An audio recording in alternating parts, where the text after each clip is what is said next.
Hello friends, welcome to bright minds academy. तो आज की इस वीडियो में पढ़ेंगे top 10 important MCQ of microorganism. पिछले वीडियो में हमने माइक्रो ऑर्गेनिज्म से संबंधित थ्योरी पढ़ा, इस वीडियो में पढ़ेंगे एमसीक्यू। तो आप कितने एमसीक्यू हल कर पाते हैं कमेंट करके जरूर बताइएगा। तो चलिए शुरू करते हैं। क्वेश्चन फर्स्ट है, जीवाणुओं को अपने बनाए सूक्ष्मदर्शी की सहायता से सबसे पहले देखने वाले वैज्ञानिक थे।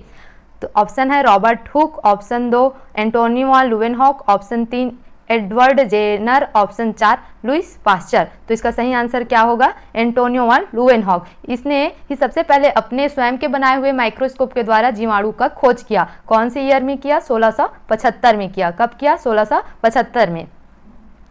नेक्स्ट क्वेश्चन देखते हैं, मलेरिया रोग उत्पन्न करने वाला रोगाणु है, या मलेरिया रोग कौन से माइक्रो ऑर्गेनिज्म के कारण होता है? तो यहाँ ऑप्शन दिया गया है, ऑप्शन देख लेते हैं। ऑप्शन ए जीवाणु, ऑप्शन बी विषाणु, option C protozoa, option D कवक। तो इसका सही आंसर क्या होगा?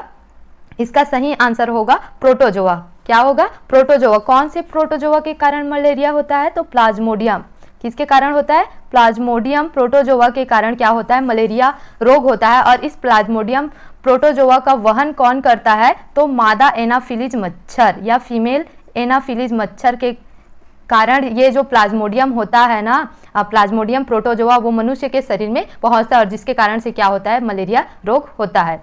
नेक्स्ट क्वेश्चन देखते हैं, चने के पौधों की जड़ों में रहता है। कौन सा माइक्रो ऑर्गेनिज्म चने के पौधों के जड़ों में पाया जाता है या दलहन फसलों की जड़ों में पाया जाता है? ऑप्शन ए जीवाणु, ऑप्शन बी विषाणु, option C protozoa, option D कवक। तो चने के पौधों के जड़ों में क्या पाया जाता है? जीवाणु पाया जाता है। तो इसका सही आंसर क्या होगा? ऑप्शन ए जीवाणु। कौन सा जीवाणु पाया जाता है? राइजोबियम। कौन सा?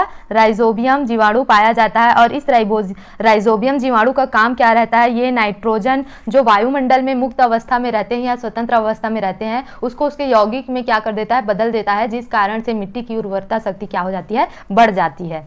नेक्स्ट क्वेश्चन देखते हैं, कुकुरमुत्ता या मशरूम क्या है ना? तो क्या वो प्रोटोजोआ है, क्या वो शैवाल है, क्या वो पुष्प या फ्लावर है, क्या वो कवक या फंगी है? तो इसका सही आंसर क्या होगा? ऑप्शन डी कवक। कवक मतलब मशरूम या कुकुरमुत्ता क्या होता है? एक प्रकार का कवक होता है। नेक्स्ट क्वेश्चन है, HIV या एड्स का संक्रमण होता है। किसके द्वारा एड्स का संक्रमण होता है, जो कि एक घातक क्या है? बीमारी है। एड्स इसका फुल फॉर्म होता है एक्वायर इम्यूनो डिफिशियंसी सिंड्रोम। ये प्रतिरक्षा तंत्र को क्या करता है? धीरे धीरे नष्ट करता है। तो ये एड्स होता है, किसके कारण से होता है?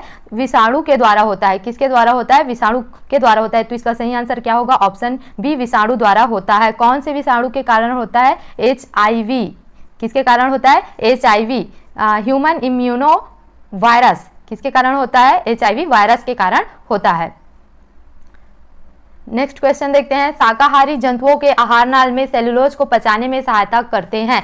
तो शाकाहारी जंतुओं के आहार नाल में कौन सा माइक्रो ऑर्गेनिज्म पाया जाता है जो कि सेलुलोज का पाचन करता है? और ये जो माइक्रो ऑर्गेनिज्म मनुष्य के आहार नाल में नहीं पाया जाता, जिस कारण से वो सेलुलोज का पाचन नहीं कर पाते हैं। तो देखते हैं ऑप्शन ए जीवाणु, ऑप्शन बी विषाणु, ऑप्शन सी कवक, ऑप्शन डी प्रोटोजोआ। तो इसका सही आंसर क्या होगा? जीवाणु।